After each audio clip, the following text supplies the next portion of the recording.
Welcome to the intersection of technology, cybersecurity, and society. Welcome to ITSP Magazine. You're listening to a new Redefining Security podcast. Have you ever thought that we are selling cybersecurity insincerely, buying it indiscriminately, and deploying it ineffectively? Perhaps we are. So let's look at how we can organize a successful InfoSec program that integrates people, process, technology, and culture to drive growth and protect business value. Knowledge is power, now more than ever.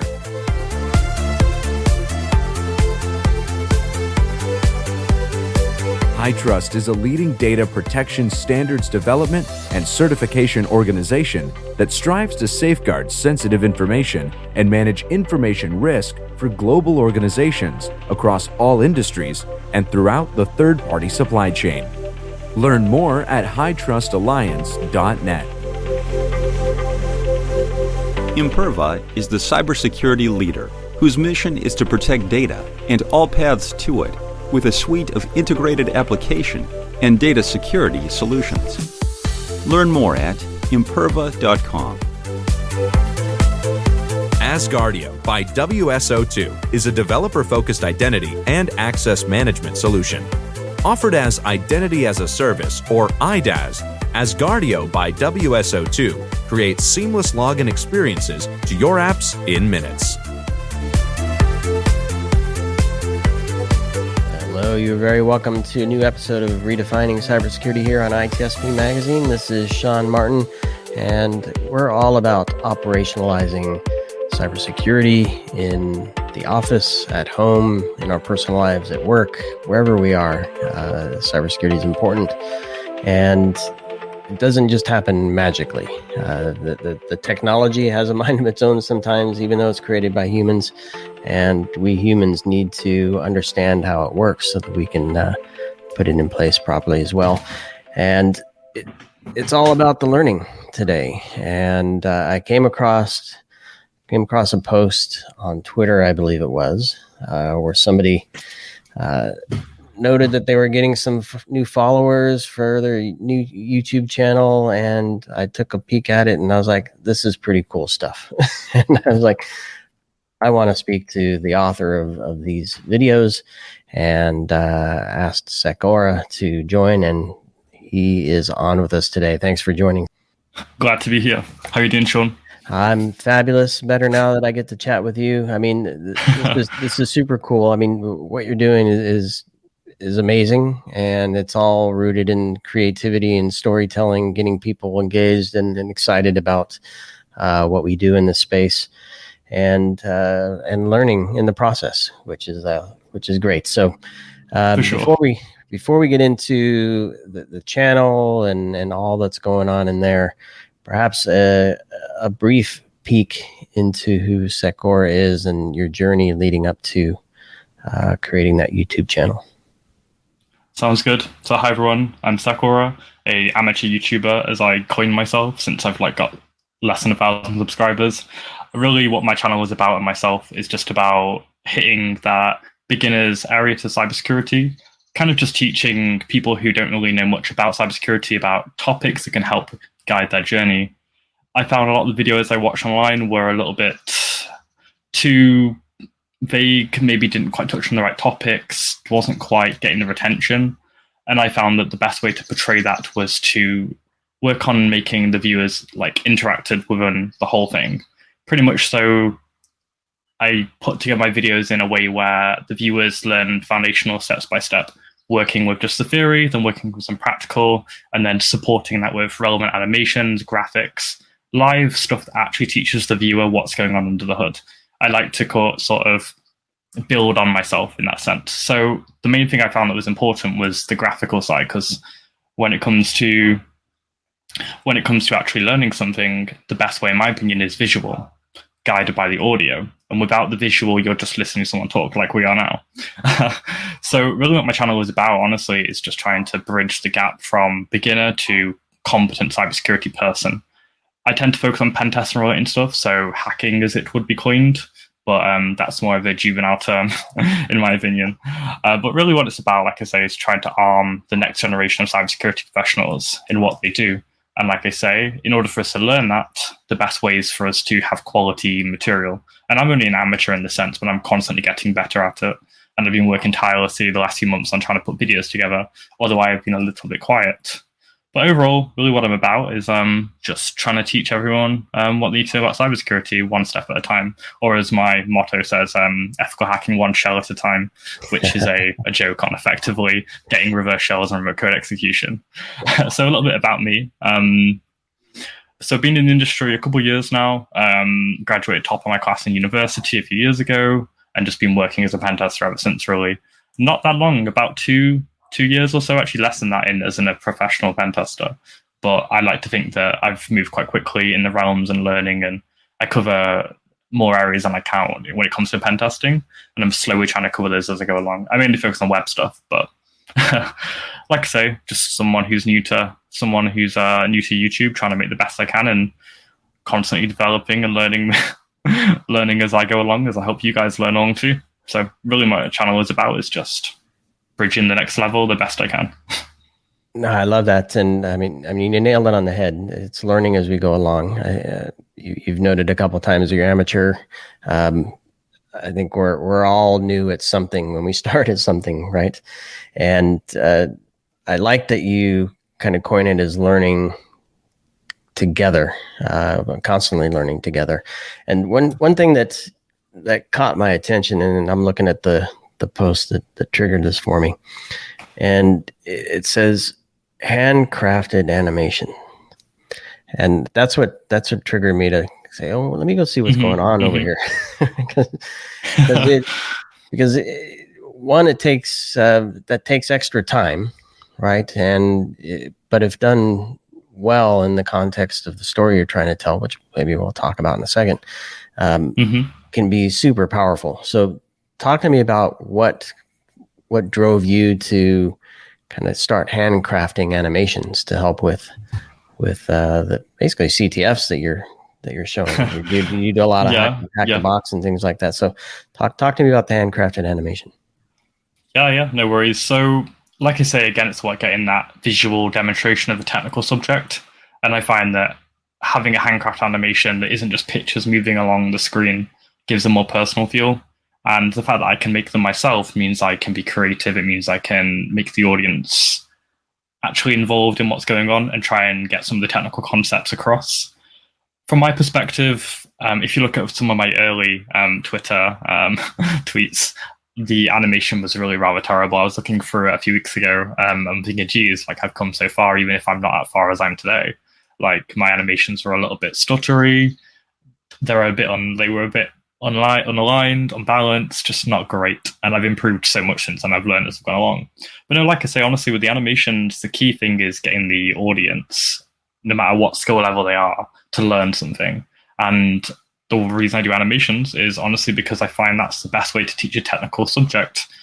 Using bullet points on a PowerPoint, moving things across the screen can sometimes work, but understanding the nitty-gritty bits of some technical concept, that takes a lot of understanding, and obviously to decompartmentalize those stages can be complicated, and therefore animating allows me to separate those separate stages and build it into an understandable story. For example, recently at work, I found a number of critical vulnerabilities, and I presented these at work. And I never told anyone I was going to animate the whole thing. And because I understood all the underlying technical bits, I was able to animate it in a way where everyone could understand it, but also make it fun at the same time. So I took some keywords within some of the animation bits, some of the technicals, and made it fun. So I made, I can't go into details since, like I say, some critical vulnerabilities, but certain names of certain clients, tooling, some Amazon bits in there too. I was able to make fun of those names and how they put together, and then make a really nice, smooth animation. And some of the non-technical people I work with who were in the presentation were like, wow, that was crazy. Like, I didn't think I'd actually understand how this works. And that really is the beauty of animation.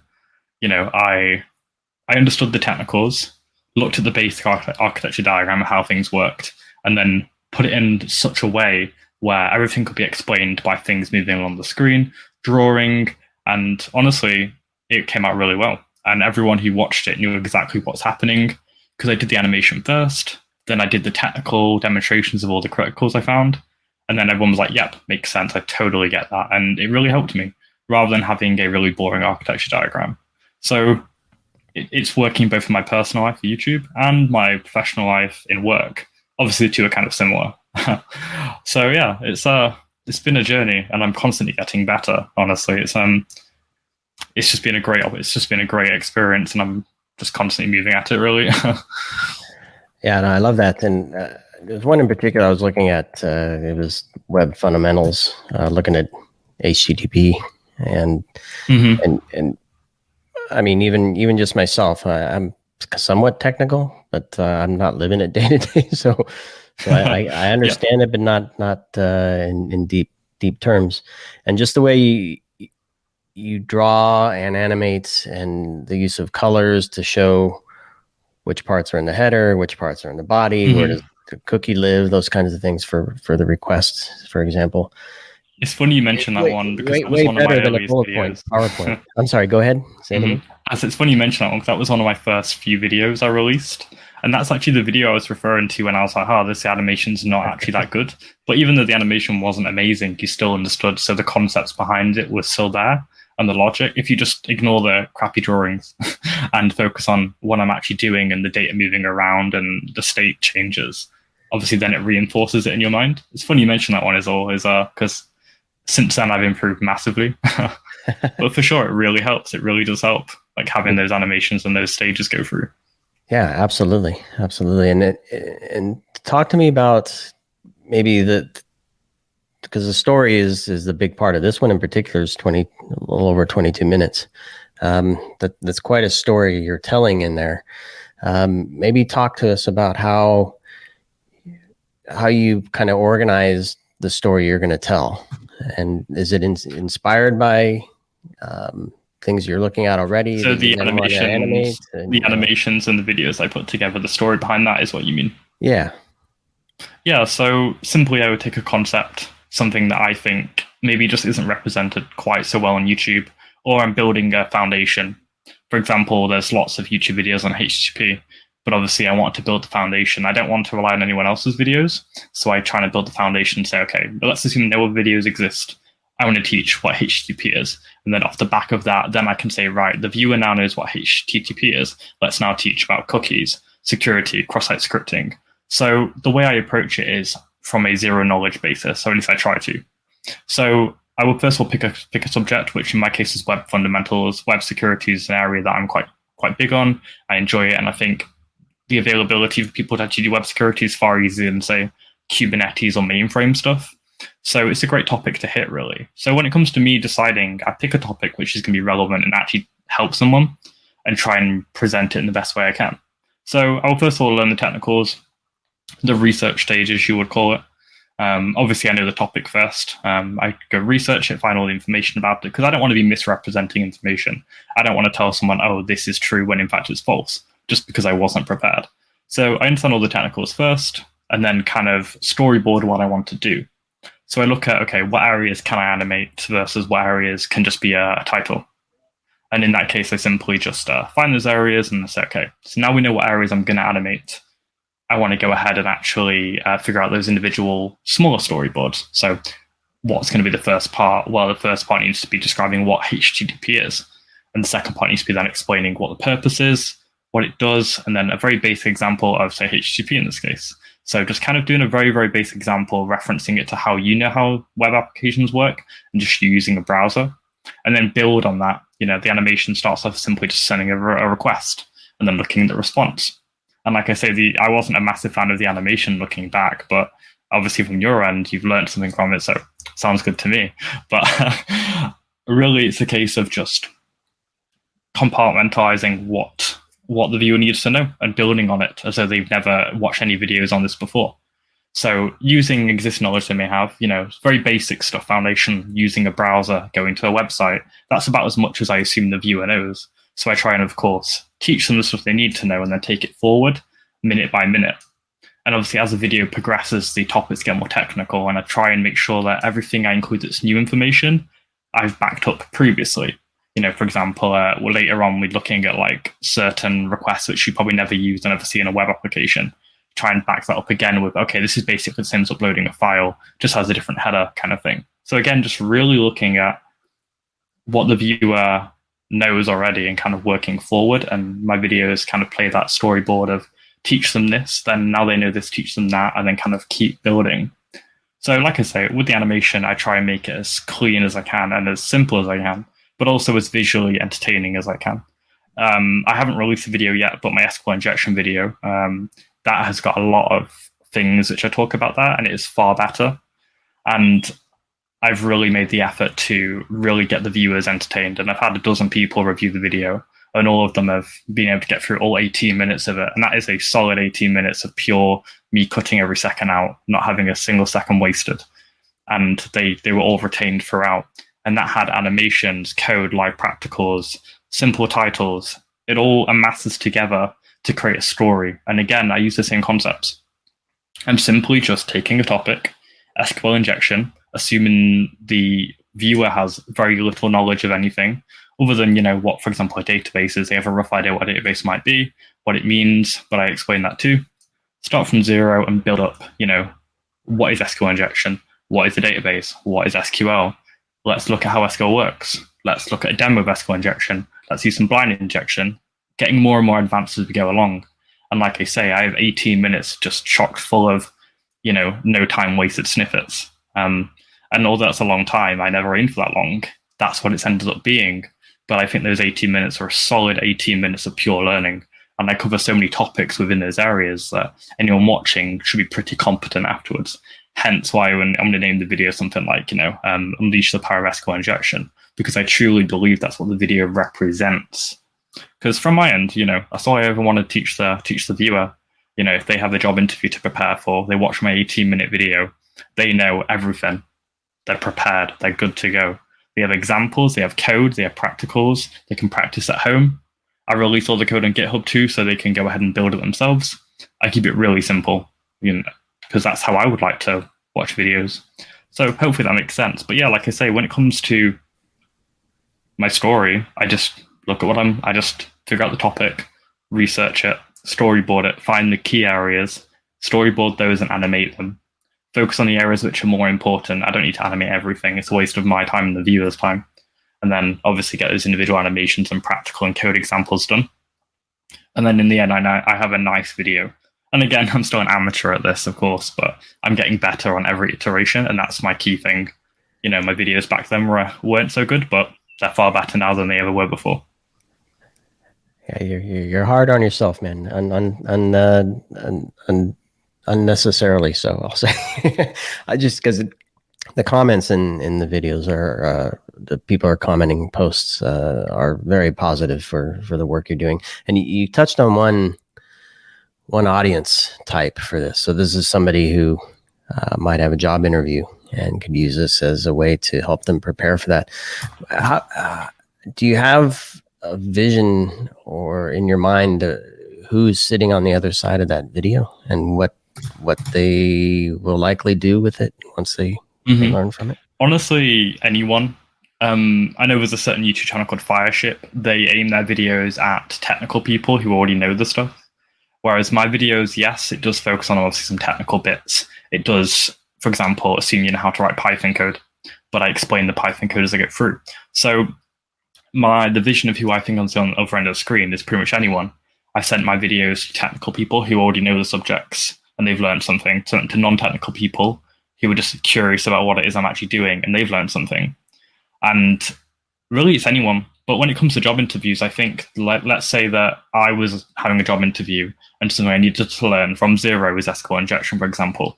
You watch my 18-minute video and you're going to have a great portfolio of things you can talk about just from my video, provided that you understand everything that goes on from start to finish. But of course, I've tried my best to make sure you do. And I think it's pretty guaranteed that you will. So in terms of audience, anyone really. But at the same time, I try and make it ready for beginners, because I think beginners, there's more people who are wanting to get into cybersecurity and don't know how to than there are people who are already in cybersecurity. There's quite a lot of gatekeeping in the subject area, because I think it's quite a daunting area. And I think if I can make someone's life a little bit easier and getting into just even knowing SQL injection alone, then obviously I'm happy. That's all I ever want, really, is to teach people skills required to make them successful. Yeah. And I've had juniors review my work too, and they've learned a bunch from them, inside and outside of YouTube. Well, I'm picturing an engineering department, a group of developers building the next whiz-bang web app for their company, and having no clue about any of the AppSec stuff, web app stuff, and they'd be a perfect audience for this, because they obviously have some technical background, obviously building code, building web apps, of course. I could totally see them sticking into this, and as a team doing lunch and learn. I do actually have a series which is for that code side, my OSWE series, where I build a bunch of web apps and break them, like with 5 or 6 steps to do it, with some pretty cool attacks in there. So that series alone is tailored for those kind of people, because we literally write a web app from scratch, do the PHP, SQL, JavaScript, Python. There's a bunch of things we do in there, and that's my OSWE series, which doesn't have any animation in it, but can back up exactly what you're saying with the group of engineers. So I think my channel is pretty much for everyone, really. But I've had a lot of good feedback on that series alone, even independent of the animation. So if they watch both my series, as animated and non-animated, I'm sure they would learn something for sure. Nice. So tell me a bit about some of the topics. Which ones do you find most joy in creating videos for, and which ones do you find resonate most with the audience? It's kind of hard to say in terms of resonation with the audience, because my channel is so small that I don't think YouTube treats it very well. Like, I think that if I have a decent amount of subscribers compared to the amount of views I get around probably 25 views a day on my entire channel, which is hardly any. Like, it's a tiny amount. But at the same time, like, of the I get 2 to 3 subscribers a day, which is quite a significant amount when you compare it to someone who gets like a million views on their video and they have like 100 subscribers. So I think in terms of resonation, I think people are quite likely to subscribe to me and like my content. And I don't have a single video I think I think most of my videos are 100% liked, with 50 or so likes on each video or more for a small video, which is quite a fair amount. So I think it resonates well. Yep. But I find that in terms of viewership, the most popular I've had is my OSWE series. So, you've heard of OSCP, the Offensive Security Certified Professional cert, which is like a pen testing cert. I have an OSWE series, which is the Offensive Web Security certification, which I did about a year ago. Did some videos on, which is in reference to those engineering things we spoke about before, about writing the code and securing it.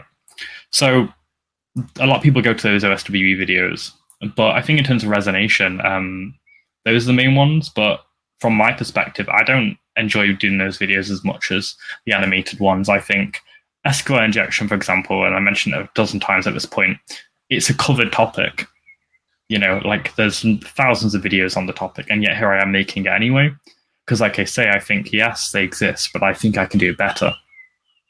And at the very least, if I don't do it better, I can at least learn for next time for the next video I release.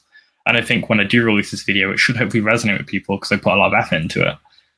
But at the same time, I think that the only thing I care about is that people learn stuff, and I enjoy building and creating original content for people. My Hack the Box videos are mostly me just doing the box as quick as I can and explaining it as best I can. They're quite recorded once and uploaded pretty much with very minor editing. Whereas my SQL injection video is taking me like 3 or 4 days to edit the whole thing pretty much straight. A lot more effort has gone into it. I put a lot more effort into making it fun. Like, there's some memes in there, there's some GIFs, little clips here and there. But I've made sure that the key point from start to finish is the viewer is constantly learning stuff. For example, like, I have the subscribe animation says you should subscribe during a clip of something else, not during the actual content I'm trying to teach. So it doesn't dissuade the user away from the content into the subscribe button, because I think that's not what I'm after. I don't really care about subscribers, but just reminding them to subscribe. So the reason I put my videos together like that is because I care more about the content, the learning. So when the subscribe button does pop up, it's on some irrelevant video, like a little Giphy meme thing, versus the actual content of me coding, which will again move the user away from my code that I'm writing. Hopefully that answers your question. I think I tangented there a little bit. No, it's all good stuff. Your question. Because you covered something else I wanted to maybe hear from you about quickly, which is just kind of the effort. I don't know if you have different styles. Obviously, the hack the box ones are different than the cert ones, different from the animated ones. Do you have a strategy for which ones you do, when, how often? You mentioned like 3 or 4 days to edit, to create and edit the animated ones. It's 3 or 4 days mostly because I'm getting better at editing versus being already good and being streamlined.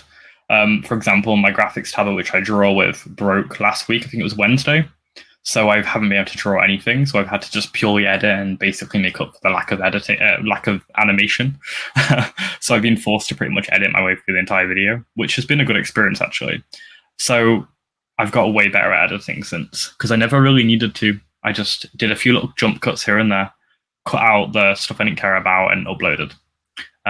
Whereas now, I'm actually learning how to do editing far better. Done a bunch of research, and now I'm far quicker. Like, it took me 3 or 4 days, but if I were to redo the project tomorrow from scratch, it'd take me probably a day, 2 days, because I'd be just far better at it, far more efficient, far quicker. I would just know more how to do it. So I think it's a case of obviously just iteratively learning more and more as I go along. So in terms of like my videos though, like hack the box. So I first of all have to pwn the box, which basically means solve the machine, which is a bit like saying you're trying to solve a Sudoku puzzle.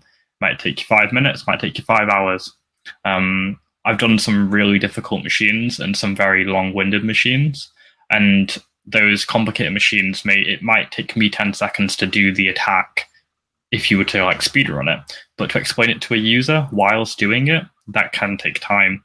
So I had a video a little while ago, I think it was early access. And even some of the other YouTubers who've got 10,000, 20,000 subscribers were like, this is an insanely complicated video. Like, because there's so many steps in it. I had probably 100 timestamps of all the individual steps I do to solve the box. And it was only a hard machine too. It wasn't like an insane. So hack the box isn't easy. Is easier to record. But I also have to solve the machine first, which can take me 5 hours, can take me 10 hours, can take me a weekend. So, and they expire every week too. So let's say I release a box on Saturday. Alongside my actual job, I have to solve the next box. And it might be hard, it might be an insane, it might be an easy rated machine. I look at how long it took the person, because there's a first board thing, who solved this box first when it came out. If it's like 2 to 5 hours, I'm like, yeah, I'm not touching that box. I don't have the time to do it. I don't have the capacity to do it. But if it takes them like an hour and a half, then I'll be like, okay. And bear in mind, these are some of the best guys in the world. They're the first person to solve the machine. So their 1.5 hours might take me, say, 3 hours, because they're just much better at it than me, which is obviously fair enough. But it might take me, 12 hours to solve a machine, and the video might only take me 45 minutes to make. So all in all, it took me 13, 14 hours to actually get the box out there. But of course, me just solving the box, I'm just chilling, just doing it, just learning as I go along. It benefits both ends. So they are easy to record, but I also have to solve them first. So it goes both ways.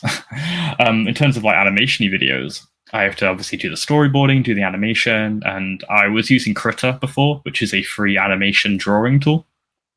Amazing program, and I honestly recommend it so much for people who don't want to pay for software, because it pretty much does everything I wanted to, but it wasn't quite meeting my needs. And I highlighted that on Twitter as well. I said, hey, this tool I was using, it was great, but just not fitting my needs. So I upgraded to Adobe Animate. And Adobe Animate is better, but I wouldn't say it's amazing. I think I am held back just by the software. But at the same time, it's an improvement, so I'm not going to complain. But that can take me a while as well. Certain things that Krita has that Adobe Animate doesn't have, or vice versa, slows me down. Software being buggy slows me down. Me just ruining something slows me down. I've done a lot of animation that I just haven't included. But I'm getting better at making animation that's going to be in the video, better at streamlining it, better at organizing my work and the way I do stuff. Like, for example, with my animations, I draw every bit by bit. I don't just draw the animation and make it move. I actually animate me drawing the thing I'm drawing. For example, I recently had to draw the Docker icon for one of my work videos. So I Googled the Docker icon. Docker, for those who aren't aware of it, it's like a whale. icon. Drew the whale bit by bit. Had to draw it pretty much exactly how it looks on the website, and then animate it so it looks all cool and how the little boxes like animated and all very fun to look at. And it took me not a long time, but at the same time, it took me a while to get it right, to get it perfect, and it all adds up, honestly. And that was one of the more easier things I've had to draw. But I drew it in such a way where you see the whale get drawn manually by scratch. Its tail moves too. It all takes time. And that all obviously adds on mine. And I'm also working a 9-to-5 pen testing job too, where I do a lot of like out of hours work and on-site stuff. So yeah, I'm just trying my best to, of course, do everything all at once. But I'm just constantly doing something, 9-to-5 plus an additional 6-7 hours, whatever, of animation, hack the box, more work or whatever. Like I don't really stop. Pretty much my like 9 a.m. till midnight is me doing something work related, whether it's animation or like actual work. But that's just I'm happy doing that. So that's what I do. It's the passion, man. It's the passion. It's shining through for sure. And maybe before I get to the final point, can you don't give away anything you don't want to, but how does this, by doing this, obviously hacking the boxes, I would imagine helps you with your job, but being able to describe it and then teach others. Obviously, you told a story of actually doing this internally with some of your peers and whatnot. But how does this help you do better at what you do as a pen tester? So the hack the box stuff, more specifically, because I have to actually solve the box, it kind of pushes me to solve it. So on pure technical skills, I might decide to do a box that I have no idea how to solve, forces me to learn it. Come okay, I want to do a video on it. Let's solve the damn thing first, pretty much. And especially if I solve a complicated box of, say, only 200 solves, which is not a lot of solves in the hack the box realm, then I think I'm probably providing a unique video. And it also means I have to actually put a lot of work in to solve it. If 200 people have only solved it, and I'm the 201st person to have solved it, then it obviously must be quite difficult.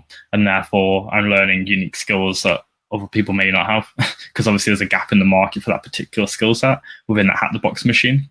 In terms of how it helps me at work, my ability to describe stuff certainly helps when it comes to describing vulnerabilities to clients.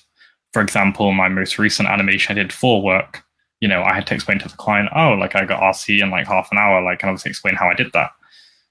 The point is, though, behind that is obviously I've only ever got better at describing technical concepts. And I do stutter here and there, not like as an either speech impediment, but like I jumble my words up, when I'm trying to think of technical things. And I'm getting better at not doing that as I go along.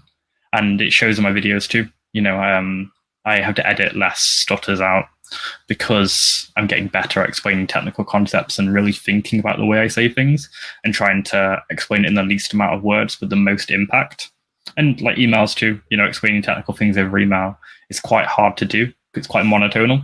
So kind of just really learning how you can explain technical subjects over email, over voice to clients is all backed by my YouTube. And me talking to you now, for example, like, if I had spoken to you 6 months ago, I probably wouldn't have been to the point I am now. No expert at talking, haven't done much actual live audio stuff, but I'm only ever getting better. And that's the thing with YouTube. I'm constantly sharpening my axe kind of thing, whether it's in a technical capacity, a presentational capacity.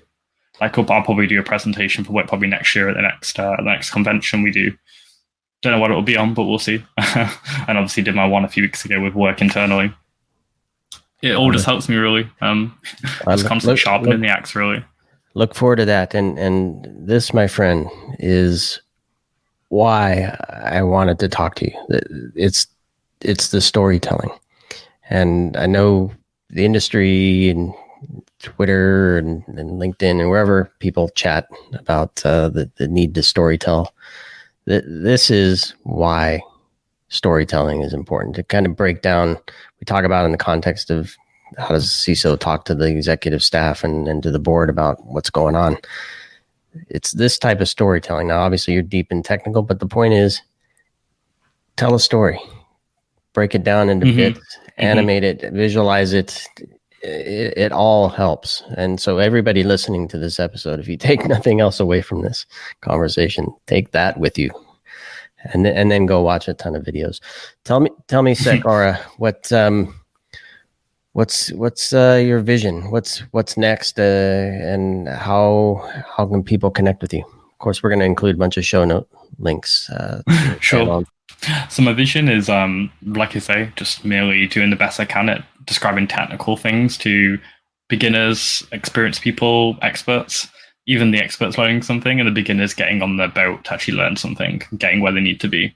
So in terms of my vision, honestly, just deliver the best technical cybersecurity content I can, mostly within the realms of pen testing. Maybe I'll breach up areas too, but right now it's mostly pen testing. So all I want to do is just teach people, no matter who they are, technical subjects in such a way where no experience to expert, they learn something and they learn it well, and they feel confident they can take they can feel confident the 5 minutes they spend with my video, 10 minutes, 20 minutes, whatever, it's been worth their time.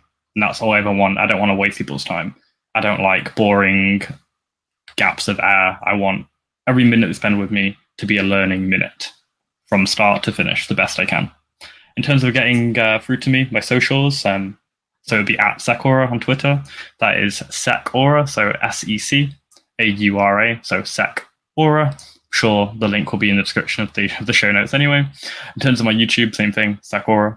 And that is me, really. I make, animate, code, program, describe theory, practicals, anything I can to teach you what you need to know about cybersecurity in the pen testing region. And that's all I am, really, just one guy trying to teach cybersecurity the best way I can. And animation seems to be my sharpest tool right now, and I'm constantly improving. Nice. Well, you said you want to help everyone learn, and you certainly did that here today. And I appreciate you telling your story and sharing a bit about your channel and how you do it and why you do it and who it's for. I wholeheartedly suggest whoever you are, take a look at these videos. I can see a number of cases where they can be used to, as you noted, do better in job interviews, to transition into new roles, to help your counterparts in engineering, if you're an InfoSec, help them do better at building more secure web apps. The scenarios are endless, and I appreciate you doing this work. And it's a team effort. Yeah, exactly. And storytelling. I'm just going to wrap with that. Storytelling. Thanks for sharing your story, SecAura. Happy to be here. Thanks everybody for listening to this episode. As noted before, there'll be links in the show notes to connect with SecAura and watch his channel, and anything else that SecAura thinks would be helpful for folks listening to this episode. So thanks everybody. Catch you on the next one. Catch you everyone. Thanks. Asgardia by WSO2 is a developer-focused identity and access management solution. Offered as Identity as a Service, or IDaaS, Asgardia by WSO2 creates seamless login experiences to your apps in minutes. Imperva is the cybersecurity leader whose mission is to protect data and all paths to it with a suite of integrated application and data security solutions. Learn more at imperva.com. HITRUST is a leading data protection standards development and certification organization that strives to safeguard sensitive information and manage information risk for global organizations across all industries and throughout the third-party supply chain. Learn more at HITRUSTalliance.net. We hope you enjoyed this episode of Redefining Security podcast. If you learned something new and this podcast made you think, then share itspmagazine.com with your friends, family, and colleagues. If you represent a company and wish to associate your brand with our conversations, sponsor one or more of our podcast channels. We hope you will come back for more stories and follow us on our journey. You can always find us at the intersection of technology, cybersecurity, and society.